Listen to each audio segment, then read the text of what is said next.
Hey, how's it going, YouTube? Thanks for watching Hanging with Lee TV, and of course this is Lee, and today I'm going to talk about moving out of your parents' house and how to do it without ending up on the streets with a cup asking for change, begging to survive.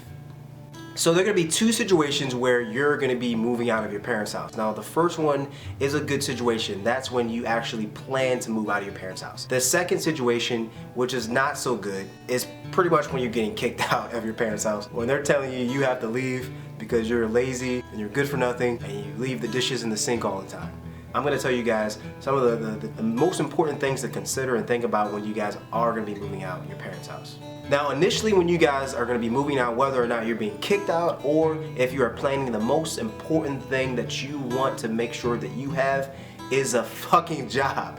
Okay, you gotta have a job, you gotta have money coming in. And I'm not talking about a shady job, I'm talking about a real job. You gotta make sure you have money coming in so that you can support yourself, so that you don't lose 35 pounds eating ramen noodles every day, okay? Second, you want to make sure you have a healthy savings account. You definitely don't want to move out of your parents' house and then find yourself asking them for help immediately. Another thing you want to make sure you have is an emergency savings fund. Now this is going to be a fund that's separate from your normal savings account, and you want to make sure you have between, I would say, $1,000 to $2,000 in case anything were to happen, so that you can make sure that you don't again find yourself out there in a bad situation. As we know, crazy shit happens every fucking day. So emergency fund will make sure that you have that cushion that you need so that if anything again does go wrong, you don't have to worry about it. The last thing that I would say is probably going to be the most important must-have is a budget.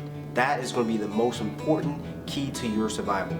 Next, we're going to talk about some things that are going to be good to have when you move out. I would say it's going to be good to have most of your personal items, like including your clothes and things like that. That's going to be a great thing to start off with. But of course, those of you guys out there who are actually getting kicked out, you may not get so lucky. You may not be able to have everything that you know and love and hold close to your heart. You definitely want to have dishes so you get out in the real world, you can just start cooking and taking care of yourself. One of the main things that I miss about living back at home is simply coming home to having a meal already ready for me, already hot, sitting there waiting for me to just gobble up. That's not how it is when you live by yourself. You have to make and prepare your own food. Yes, you really do. You have to make and prepare your own food every day. Do not eat out every night. Don't eat out every night. Make sure that you are able to, again, cook your own meals and take care of yourself. When it comes down to furniture, that's going to be another thing that's going to be good to have moving out. With that being said, I would say that it's very important for you not to rush furnishing your entire apartment. That is ridiculous. I would say that you would want to spend some money each month furnishing your apartment.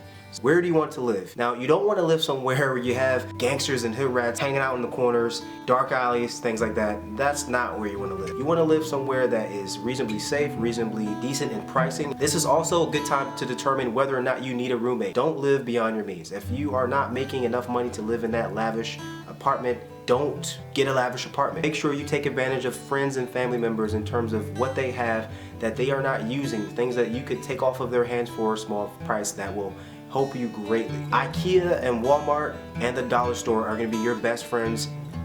Thanks for watching, guys. I appreciate you guys watching this video. If you guys have any additional questions, be sure to leave a comment below. Also, don't forget to subscribe and don't forget to share this video. I'll see you guys next time, and thanks again for watching Hanging with Lee TV.